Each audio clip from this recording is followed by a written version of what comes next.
दोस्तों, कैसे हैं आप सभी। आशा करता हूँ बहुत ही अच्छे होंगे। इस वीडियो में हम आपके लिए लेकर आए टॉप साइंस क्वेश्चन। ऐसे क्वेश्चन है सो बार बार एग्जाम में पूछते हैं, तो किसी भी एग्जाम की तैयारी कर रहे हैं जहां पर साइंस पूछा जाता है या प्रैक्टिस सेट आपके लिए बहुत ही महत्वपूर्ण है। यहाँ से आपके पेपर में क्वेश्चन देखने को मिल सकते हैं। चलिए देखते हैं पहला क्वेश्चन क्या पूछा है। जो भी क्वेश्चन है इंपॉर्टेंट और सिलेक्टेड क्वेश्चन है। पहला क्वेश्चन जो पूछा है वह पूछा है, पौधे कोशिका में संग्रहित वसा को शर्करा में परिवर्तित करने के लिए निम्नलिखित में से कौन जिम्मेदार है। आपसे पूछा कि पौधे कोशिका में संग्रहित वसा को शर्करा में परिवर्तित करने के लिए निम्नलिखित में से कौन जिम्मेदार है। चलिए बताइए राइट आंसर क्या हो जाएगा। राइट आंसर कमेंट बॉक्स में लिख दीजिए। तो राइट आंसर जो हो जाएगा वो हो जाएगा ऑप्शन बी, ग्लाइक्सिसोम। इस प्रश्न का राइट आंसर हो जाएगा ग्लाइक्सिसोम। यह विशेष प्रकार के पैराऑक्सिसोम हैं जो पौधों के बीजों में पाए जाते हैं। इनमें ग्लाइऑक्सिलेट चक्र होता है जिसके द्वारा बीज में संग्रहित वसा को शर्करा में बदला जाता है ताकि अंकुरण के समय ऊर्जा मिल सके। अन्य विकल्पों की बात करें तो ऑक्सीसोम जो है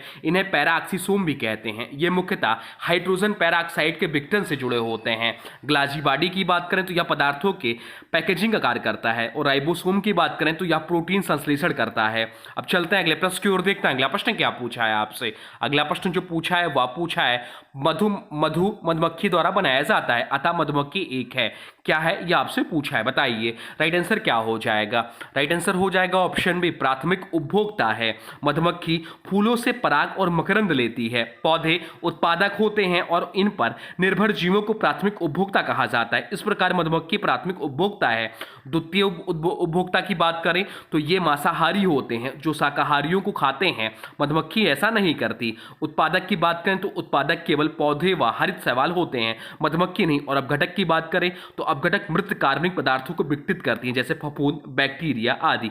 अब चलते हैं अगले प्रश्न की ओर, देखते हैं अगला प्रश्न क्या पूछा है आपसे। अगला प्रश्न पूछा है, दिष्ट के अपवर्तक दोषों के आधार पर निम्नलिखित विकल्पों में से सही युग्म का चयन कीजिए। आपसे पूछा है कि दिष्ट के अपवर्तक दोषों के आधार पर निम्नलिखित विकल्पों में से सही युग्म का चयन कीजिए। बताइए राइट ऑप्शन क्या है। तो राइट आंसर जो हो जाएगा वो हो जाएगा ऑप्शन डी। ऑप्शन डी इस प्रश्न का राइट आंसर हो जाएगा। मायोपिया क्या है, तो मायोपिया जो है जिसे निकट दृष्टि दोष भी बोलते हैं। निकट दृष्टि दोष में व्यक्ति पास की वस्तुएं स्पष्ट देख सकता है लेकिन दूर की नहीं। इसे ठीक कैसे किया जाता है, तो इसे अवतल लेंस से ठीक किया जाता है। और हाइपरमेट्रोपिया की बात करें तो इसे दूरदृष्टि दोष भी कहते हैं। इसमें जो है व्यक्ति दूर की वस्तुएं स्पष्ट देख सकता है लेकिन पास की वस्तुएं नहीं। इसे उत्तल लेंस द्वारा ठीक किया जाता है। और प्रेस्पोयोपिया की बात करें तो उम्र बढ़ने पर लेंस के लचीलेपन की कमी से पास की वस्तुएं स्पष्ट नहीं दिखती। इसे भी उत्तल लेंस से सुधारा जाता है। अब चलते हैं अगले प्रश्न की ओर, देखते हैं अगला प्रश्न क्या पूछा है आपसे। अगला प्रश्न पूछा है, सामान्य गेहूं का वनस्पति नाम क्या है या वैज्ञानिक नाम क्या है। चलिए बताइए राइट आंसर क्या हो जाएगा। राइट आंसर हो जाएगा ऑप्शन ए, ट्रिटिकम एस्टिवम। सामान्य गेहूं का वनस्पति नाम है ट्रिटिकम एस्टिवम। या विश्व की सबसे अधिक उगाई जाने वाली गेहूं की प्रजाति है। अन्य विकल्पों की बात करें तो ब्रिसिका कैंपोसिस्ट जो है या सरसों का वैज्ञानिक नाम है, सरसों का वनस्पति नाम है। जिया मेज की बात करें तो यह मक्का का वनस्पति नाम है। और हेबिस्कस रोसा सिनेसिस की बात करें तो यह गुड़हल का या रासायनिक या गुड़हल का वैज्ञानिक नाम है या वनस्पतिक नाम है। हिबिस्कस रोसा सिनेसिस या गुड़हल का वनस्पति नाम है। अब चलते हैं अगले प्रश्न की ओर, देखते हैं अगला प्रश्न क्या पूछा है आपसे। अगला प्रश्न पूछा है, सकारात्मक आवेशित आयन को हम क्या कहते हैं। आपसे पूछा है कि सकारात्मक आवेशित आयन को हम क्या कहते हैं। चलिए बताइए राइट आंसर क्या हो जाएगा। राइट आंसर हो जाएगा ऑप्शन बी, धनायन कहते हैं। जब किसी परमाणु से इलेक्ट्रॉन निकल जाते हैं तो उस पर धनात्मक आवेश आ जाता है, ऐसे आयन को धनायन कहा जाता है। उदाहरण के तौर पर जैसे सोडियम, कैल्शियम, पोटेशियम और कैल्शियम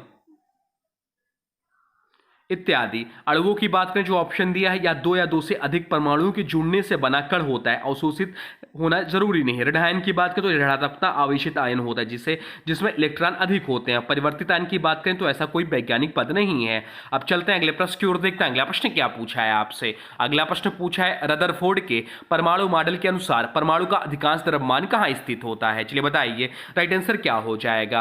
तो राइट आंसर जो हो जाएगा वो हो जाएगा ऑप्शन बी, नाभिक में। ऑप्शन बी इस प्रश्न का राइट आंसर हो जाएगा। रदरफोर्ड ने स्वरपत्र प्रयोग किया था। इसमें यह निष्कर्ष निकला कि परमाणु का अधिकांश भाग रिक्त यानी कि खाली होता है और उसका लगभग पूरा द्रव्यमान नाभिक में केंद्रित रहता है। नाभिक धनात्मक आवेशित होता है क्योंकि इसमें प्रोटॉन और न्यूट्रॉन होते हैं।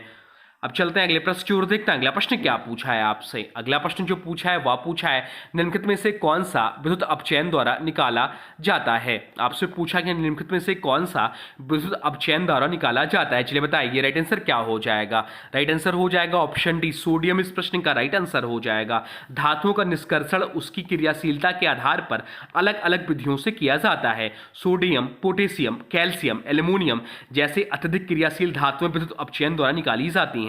सोडियम को विशेष रूप से पिघले हुए NaCl के विद्युत अपघटन द्वारा प्राप्त किया जाता है। अन्य विकल्पों की बात करें तो जस्ता जो है इसे भंजन अपचयन द्वारा निकाला जाता है। लोहा की बात करें तो इसे उच्च भट्टी में कार्बन द्वारा अपचयन से निकाला जाता है। और सीसा की बात करें तो इसे भी भंजन विधि द्वारा निकाला जाता है।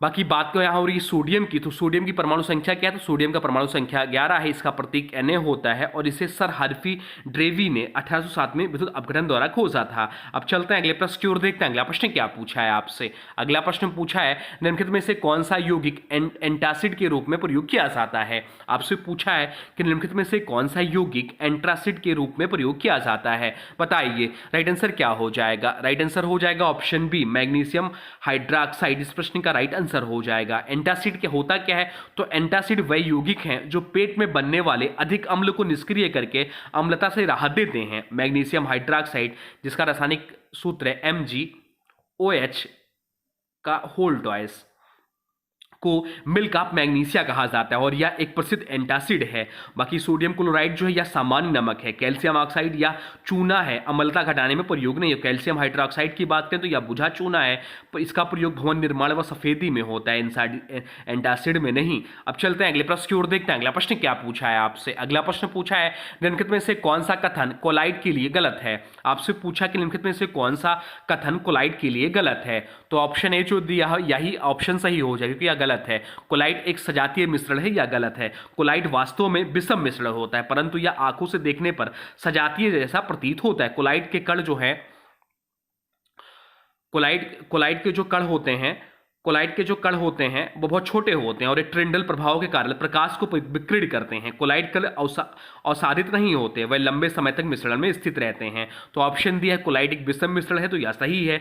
कण प्रकाश के विकीर्ण करते हैं, तो यह भी सही है। और अवसादित नहीं होते, तो यह भी सही है। अब चलते हैं अगले प्रश्न की ओर, देखते हैं अगला प्रश्न क्या पूछा है आपसे। अगला प्रश्न पूछा है गैसों को द्रव में बदलने के लिए निम्नलिखित में से किस प्रक्रिया का प्रयोग किया जाता है। आपसे पूछा है कि गैसों को द्रव में बदलने के लिए निम्नलिखित में से किस प्रक्रिया का प्रयोग किया जाता है। चलिए बताइए राइट आंसर क्या हो जाएगा। तो राइट आंसर जो हो जाएगा वो हो जाएगा ऑप्शन बी दाब बढ़ाकर और तापमान घटाकर। ऑप्शन बी इस प्रश्न का राइट आंसर हो जाएगा। गैस को द्रव में बदलने की प्रक्रिया को द्रवीकरण कहते हैं। इसके लिए गैस पर अधिक दाब डालते हैं और तापमान घटाते हैं जिसमें अणु एक दूसरे के निकट आकर द्रव अवस्था में परिवर्तित हो जाते हैं। उदाहरण के तौर पर ऑक्सीजन, नाइट्रोजन जैसे गैसों को द्रवीकृत करने में यही विधि अपनाई जाती है। अब चलते हैं अगले प्रश्न की ओर, देखते हैं अगला प्रश्न क्या पूछा है आपसे। अगला प्रश्न पूछा है निम्नलिखित में से कौन सी धातु केवल भाप के साथ प्रतिक्रिया करती है, ठंडे या गर्म पानी के साथ नहीं, बताइए राइट आंसर क्या हो जाएगा। राइट आंसर हो जाएगा ऑप्शन सी एल्युमिनियम इस प्रश्न का राइट आंसर हो जाएगा। सोडियम और पोटेशियम की बात करें तो अत्यधिक क्रियाशील धातुएं हैं, ये ठंडे पानी में भी तीव्र गति से अपक्रिया करती हैं। मैग्नीशियम की बात करें तो ठंडे पानी में बहुत धीरे धीरे अपक्रिया करता है लेकिन गर्म पानी व भाप में अपक्रिया करता है। एल्युमिनियम की बात करें या ठंडे व गर्म पानी से अपक्रिया नहीं करता क्योंकि इसकी सतह पर एक ऑक्साइड की परत होती है। एक ऑक्साइड की परत होती कौन सी, तो Al2O3 बन जाती है जो धातु को बचाती है लेकिन भाप के साथ यह अपक्रिया करके हाइड्रोजन गैस उत्पन्न करती है। इसका समीकरण जो कहें तो हो जाएगा 2Al मतलब एल्युमिनियम प्लस 2H2O यानी कि भाप, 2H2 यानी कि भाप। तो ये क्या बनेगा Al2SO3 प्लस S2 अब चलते हैं अगले प्रश्न की ओर, देखते हैं अगला प्रश्न क्या पूछा है आपसे। अगला प्रश्न जो पूछा है वह पूछा है किसी द्रव को उसके क्वथनांक से कम तापमान पर वाष्प में बदलने की प्रक्रिया कहलाती है। आपसे पूछा है कि किसी द्रव को उसके क्वथनांक से कम तापमान पर वाष्प में बदलने की प्रक्रिया क्या कहलाती है? चलिए बताइए राइट आंसर क्या हो जाएगा। तो राइट आंसर जो हो जाएगा वो हो जाएगा ऑप्शन सी, वाष्पीकरण कहलाती है। ऑप्शन सी इस प्रश्न का राइट आंसर हो जाएगा। वाष्पीकरण यह वह प्रक्रिया है जिसमें द्रव अपने क्वथनांक से कम तापमान पर धीरे धीरे सतह से वाष्प में बदलता है। उदाहरण के तौर पर धूप में कपड़ों का सूखना। उत्प्रेक्षण क्या है? तो उत्क्षेपण जो है ठोस का सीधे गैस में बदलना, जैसे कपूर नेफ्थलीन। निक्षेपण की बात करें तो गैस का सीधे ठोस में बदलना, और गलन की बात करें तो ठोस का द्रव में बदलना। अब चलते हैं अगले प्रश्न की ओर, देखते हैं अगला प्रश्न क्या पूछा है आपसे। अगला प्रश्न जो पूछा है वह पूछा है निम्नलिखित में से कौन सा सबसे कम घर्षण बल है? आपसे पूछा है कि निम्नलिखित में से कौन सा सबसे कम घर्षण बल है। चलिए बताइए राइट आंसर क्या हो जाएगा। राइट आंसर हो जाएगा ऑप्शन बी, घूर्णन इस प्रश्न का राइट आंसर हो जाएगा। घूर्णन घर्षण। स्थैतिक घर्षण क्या है? तो वस्तु को चलाने के लिए सबसे अधिक बल की आवश्यकता होती है, इसे स्थैतिक घर्षण होता है। सरकन घर्षण तो स्थैतिक से थोड़ा कम होता है, वस्तु चलने के बाद लगता है। और तरल घर्षण की बात करें तो सरकन घर्षण से भी कम हो सकता है, या वस्तु की गति व द्रव की चिपचिपाहट पर निर्भर करता है। घूर्णन घर्षण की बात करें तो सभी में सबसे कम होता है, इसी कारण पहियों का प्रयोग किया जाता है ताकि कम बल से वस्तु को खींचा या ढोया जा सके। अब चलते हैं अगले प्रश्न की ओर, देखते हैं अगला प्रश्न क्या पूछा है आपसे। अगला प्रश्न पूछा है निम्नलिखित में से कौन सा किसी वस्तु की गतिज ऊर्जा और स्थितिज ऊर्जा के योग को सही रूप में व्यक्त करता है? आपसे पूछा है कि निम्नलिखित में से कौन सा किसी वस्तु की गतिज ऊर्जा और स्थितिज ऊर्जा के योग को सही रूप में व्यक्त करता है। चलिए बताइए राइट आंसर क्या हो जाएगा। तो राइट आंसर जो हो जाएगा वो हो जाएगा ऑप्शन डी, कुल यांत्रिक ऊर्जा। गतिज ऊर्जा बराबर गति के कारण उत्पन्न ऊर्जा, गतिज ऊर्जा को काइनेटिक एनर्जी कहते हैं। और स्थितिज ऊर्जा जिसे बोलते हैं पोटेंशियल एनर्जी, वस्तु की स्थिति या अवस्था के कारण उत्पन्न ऊर्जा। इन दोनों का योग जो होता है वह यांत्रिक ऊर्जा होता है। तो यांत्रिक ऊर्जा बराबर होगा क्या? तो यांत्रिक ऊर्जा जो बराबर होता है kinetic energy plus potential energy. Potential energy होता है यांत्रिक ऊर्जा बराबर मैकेनिकल एनर्जी बराबर ME बराबर। अब चलते हैं अगले प्रश्न की ओर, देखते हैं अगला प्रश्न क्या पूछा है आपसे। अगला प्रश्न जो पूछा है वह पूछा है निम्नलिखित में से कौन सा कथन सही नहीं है? आपसे पूछा है कि निम्नलिखित में से कौन सा कथन सही नहीं है। चलिए बताइए राइट आंसर क्या हो जाएगा। तो राइट आंसर जो हो जाएगा वो हो जाएगा ऑप्शन डी। ऑप्शन डी जो है या सही नहीं है। फोकस दूरी जितनी बड़ी होगी शक्ति उतनी बड़ी होगी, या विकल्प गलत है। लेंस की शक्ति का सूत्र क्या होता है? तो लेंस की शक्ति का सूत्र जो होता है P बराबर 100/F सेंटीमीटर, या हो जाएगा 1/F ब्रैकेट में मीटर।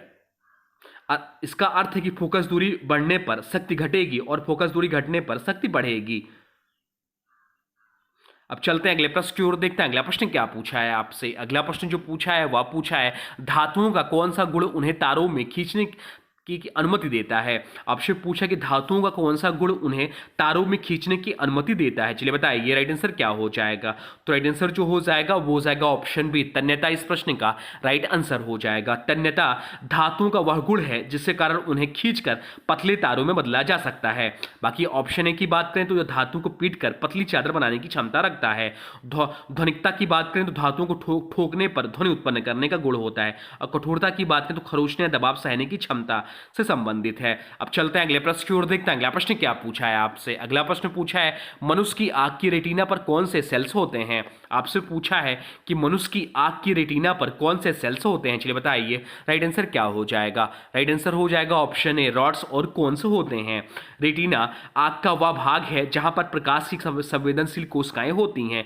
ये दो प्रकार की होती हैं, रोड कोशिकाएं। तो रोड कोशिकाएं जो होती हैं या कम रोशनी में देखने में मदद करती हैं, ब्लैक एंड व्हाइट विजन के लिए जिम्मेदार होती हैं। और कोन कोशिकाओं की बात करें तो तेजी रोशनी में काम करती हैं, रंगों के पहचानने में मदद करती हैं। अब चलते हैं अगले प्रश्न की ओर, देखते हैं अगला प्रश्न क्या पूछा है आपसे। अगला प्रश्न पूछा है जब एक धातु अम्ल के साथ प्रतिक्रिया करती है तो कौन सी गैस निकलती है। आपसे पूछा है, बताइए राइट आंसर क्या हो जाएगा। राइट आंसर कमेंट बॉक्स में लिख दीजिए। तो राइट आंसर जो हो जाएगा वो हो जाएगा ऑप्शन बी, हाइड्रोजन इस प्रश्न का राइट आंसर हो जाएगा। जब कोई धातु जैसे जिंक लोहा आदि अम्ल के साथ प्रतिक्रिया करती हैं तो हाइड्रोजन गैस निकलती हैं और धातु का लवण यानी कि साल्ट बनता है। उदाहरण के तौर पर जिंक प्लस 2HCl अम्ल जो हो जाता है। तो यह जब प्रतिक्रिया करेगा तो क्या बनेगा, जिंक क्लोराइड प्लस H2 यानी कि हाइड्रोजन गैस। तो या समीकरण के द्वारा इसको सिद्ध करते हैं। अब चलते हैं अगले प्रश्न की ओर, देखते हैं अगला प्रश्न क्या पूछा है आपसे। अगला प्रश्न जो पूछा है वह पूछा है कौन सी धातु पानी या भाप के साथ प्रतिक्रिया नहीं करती। आपसे पूछा है कि कौन सी धातु पानी या भाप के साथ प्रतिक्रिया नहीं करती। चलिए बताइए राइट आंसर क्या हो जाएगा। राइट आंसर हो जाएगा ऑप्शन डी सोना। सोना इस प्रश्न का राइट आंसर हो जाएगा। बाकी विकल्पों की बात करें तो सोडियम जो है ठंडे पानी में भी तुरंत प्रतिक्रिया करता है। पोटेशियम की बात करें तो सोडियम से भी अधिक तीव्रता से प्रतिक्रिया करता है। और लोहा की बात करें तो भाप के साथ प्रतिक्रिया करता है। अब चलते हैं अगले प्रश्न की ओर, देखते हैं अगला प्रश्न क्या पूछा है आपसे। अगला प्रश्न पूछा है विद्युत धारा को मापने का उपकरण क्या है। आपसे पूछा है कि विद्युत धारा को मापने का उपकरण क्या है। चलिए बताइए राइट आंसर क्या हो जाएगा। राइट आंसर हो जाएगा ऑप्शन है अमीटर। इस प्रश्न का राइट आंसर हो जाएगा अमीटर विद्युत धारा मापने का उपकरण है। इसे हमेशा परिपथ में श्रृंखला में जोड़ा जाता है। वोल्टमीटर की बात करें तो वोल्टमीटर क्या है, तो वोल्टेज मापने का उपकरण है और इसे समांतर में जोड़ा जाता है। हाइग्रोमीटर की बात करें तो वायुमंडलीय आर्द्रता मापने का उपकरण है। और बैरोमीटर की बात करें तो वायुदाब मापने का यह उपकरण है। तो ये रहे आपके टॉप साइंस क्वेश्चन जो आपके आने वाले एग्जाम के लिए बहुत ही महत्वपूर्ण हैं, आपके एग्जाम में आपसे पूछ सकते हैं। अब आज की वीडियो से प्रश्न है, इसका राइट आंसर आप लोगों को कमेंट बॉक्स में बताना है। आज के वीडियो से प्रश्न है समान गेहूं का वनस्पति नाम क्या है। आपसे पूछा है कि सामान्य गेहूं का वनस्पति नाम क्या है। अन्य विकल्पों को भी जानते तो उसका भी लिख दीजिएगा। और हाँ देखिए, अभी तक आपने वीडियो को लाइक नहीं किया है तो प्लीज वीडियो को लाइक कर दीजिए और चैनल पर नए हैं चैनल को सब्सक्राइब भी कर लीजिए। तो चलिए मिलते हैं नए वीडियो में, तब तक के लिए thanks for watching railway exam target channel को।